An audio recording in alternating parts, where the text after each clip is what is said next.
Starfield Shared Space expansion was controversial. And perhaps that is even putting it a bit lightly. These review scores have definitely told some kind of story, and while some fans have pushed back against this, calling it a vocal minority, the player counts definitely tell a different story, as those have been declining as well. But it was a bit of an odd situation, as outside of a few quotes from Emil, we hadn't really heard much from Bethesda or even Xbox as far as reactions go to some of the pushback on the Starfield DLC. Or at least we hadn't heard anything until this week, where in a rather bizarre game of telephone, Phil Spencer, the head of Xbox, is sharing some details on what Todd Howard thinks of the recent Starfield Shattered Space launch and some of the feedback that came from it. This was reported by GamesRadar Plus, citing a game file interview with Phil Spencer, where he says, "Todd and I were talking about Shattered Space. Starfield is a game I put a ton of hours into and really love, but they've had this thing where they've added features throughout the year and then they had an expansion." If you haven't been following Starfield closely in 2024, they did add quite a bit of content, largely working through this little 2024 roadmap that they shared at the end of last year, and lots of the updates were really solid. We got more performance modes, a build your own difficulty setting, visual upgrades, mod support, and even a short quest with a new bounty feature. Although, for better or for worse, at least in my opinion, none of these individual updates really changed the game to a degree where I felt like, yeah, now was the time to return for a second playthrough. Some of the new difficulty options definitely got close, but I think many were still waiting for Shattered Space to give Starfield a second go. And I think that is a very important piece of context. A ton of fans were specifically waiting for this expansion or some kind of more substantial update to return to the game. We heard at the end of 2023 how 250 devs, about half of Bethesda game studios, were still working on Starfield, and as such, many in the community had large hopes for what was to come. And that finally did come. It did not get the best response from fans, to which Phil Spencer says, "I think some of the feedback on the expansion is we wanted more features." And he's like, that being Todd Howard, well, should we have waited to put buggies out? So on one hand, I do think Todd Howard's kind of spot on here. It's nice to see some actual acknowledgement. One of the major complaints around Shattered Space was that it felt small. There were lots of people claiming that Shattered Space felt like cut content just being restored, while some others, including me, just felt like the expansion disappointed in the value offering for $30. A $30 expansion isn't cheap, and particularly when you consider the release timing, it feels like there was a lot of eyes on this expansion as whether or not to return to Starfield. A big win here could have gone a long way, but to me at least, it feels like instead Bethesda opted to do what they had to do to get the expansion out and didn't really go above and beyond. This buggy update was released about 6 weeks before Shattered Space came out, and while I do think Todd Howard is spot on in identifying that Shattered Space did have some content issues, I don't think delaying the buggy would really fix that. And honestly, it feels like a pretty disconnected message from Todd Howard here, which is a little bit concerning to me because that was also one of the major takeaways I had and really criticisms I had from Emil's responses that were posted online and in an interview. Some of these responses from Bethesda higher-ups about what's going on with Starfield or Shattered Space just feel a bit disconnected from some of the fan complaints or what kind of things the fans want the company to be doing. The Rev 8 coming out with Shattered Space would have been fine, but the broader issue with the expansion was expansion-specific content, not whether or not a new vehicle also came with the update. You go to this new world, you meet a totally new culture, but then they all use the same ship parts as everyone else. They don't have too many new weapons, and they don't really give you any special weapons or armors as unique quest rewards. And just overall, the writing wasn't Bethesda at their best, in my opinion, and in the opinions of many others out there. The new buggy definitely enhanced the expansion, though. Driving around this handcrafted area is a lot more fun than walking around the area, and while playing through Shattered Space, you can almost ignore fast travel outright if you want to. But at the same time, Starfield's exploration issues are much deeper, and this buggy only really addressed half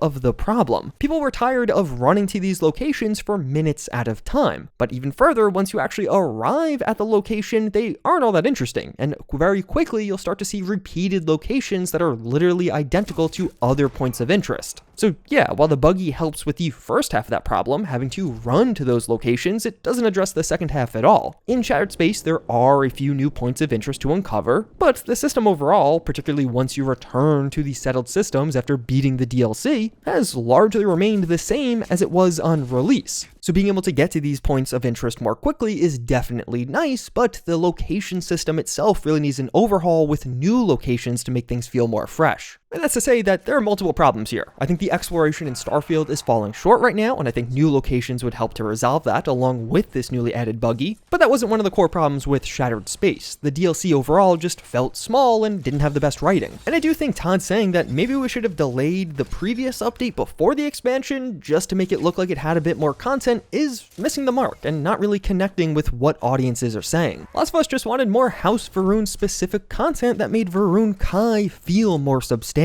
Phil Spencer does continue on to say, and so I think you're trying to tune both development effort and the impact of the expansion. And I think there will always be a balance to managing the game month to month, but not every game will do expansions. And while I definitely do get the perspective of this quote, I still feel like this is one of the problems with Starfield right now. If there are really 250 people working on this game throughout most of 2024, these updates and this expansion just feel small for an entire year of effort. Like, just as a simple point of comparison, all of Fallout 4's DLC was released within 1 year of release. Okay, technically I'm not including the high-resolution texture pack, but frankly, you shouldn't even use that DLC anyway, so I feel fine not including that. And technically, as far as the content or quest-related DLCs do go, they were all released within 9.5 months of the original release date of Fallout 4. So now, as you switch over to Starfield, you have more devs, a less buggy release, a more updated engine, but it still feels like content for this game is taking longer compared to the past one, even on the exact same timetable, which I think for a lot of players isn't really making sense. Obviously, something's going on. Bethesda is still working on Starfield, but it just feels like things are taking longer. And I genuinely feel like this was one of the major problems. A year in gaming time is a really long time, and Shattered Space coming out that much later, while not being as huge as some had hoped, definitely seemed to alienate some players who simply had different expectations and how much more content they would have to play as they're considering reinstalling and finally returning to the game. Although speaking of updates, earlier today Starfield did get another update. This is actually the first update since the release of Shattered Space, and it has a couple of really important features or changes. There was a bug with Shattered Space where if you take the leadership perk, companions would no longer make passive comments in dialogue. So if you beat Shattered Space and you were like, Andrea or whatever companion you took along with you was barely saying anything, if you took this leadership perk, that may have been the reason, and now things should be resolved. So you can replay through the DLC if you want to and get a bit more commentary. There are some general quest bugs around the DLC that were fixed. The long-standing lip sync bug is now resolved, so if you're downloading a companion or character mod, their lip sync files will actually work and their lips will move while talking. And the update did add in a totally new free vehicle that you can download, as well as several new paid options from verified creators. With this update, Bethesda announced that creations from verified creators can now enable achievements. Previously, only Bethesda-made creations would qualify for this. But thankfully, that's all changed now, which was definitely overdue, but still a fantastic change to the program. And the new vehicle is pretty nice. It's a fully enclosed option that does have a rocket launcher as opposed to a laser weapon, but otherwise fairly similar while perhaps being slightly faster than the Rev 8. Bethesda also released a little Thanksgiving-related food quest, which is another cool free addition. If you're wondering why they're adding some of these features as free creations as opposed to just putting them in the game, it's because they want you using this menu and scrolling past a bunch of options that you have to buy while getting the free thing. I'm sure quite a few players will open the store, see another cool vehicle, and spend money on that while also downloading the free one. Bethesda almost got me with it, but I actually ran out of points. And as it stands right now, it is difficult to pinpoint where exactly Starfield's going to end up. The game isn't exactly thriving, as Steam reviews continue to be largely mixed or negative, but more telling to me at least is the player count. Starfield currently has less players than any other Bethesda game on Xbox that is in the top 50, and on Steam, the player count has returned to pre-expansion numbers, meaning that basically after 6 weeks, everyone that came to Starfield to play the expansion seems to have left, or at least the vast majority of those new players are gone now. Todd Howard did mention in the past how they want to continue to release yearly expansions for Starfield as long as the players continue to be interested, but otherwise 2025 is said to entail more updates for Starfield, albeit at a slower pace compared to 2024. So as it stands right now, it feels like mods are going to be one of the main things going forward for Starfield, at least until the next expansion with Starfield does come out, likely in late 2025.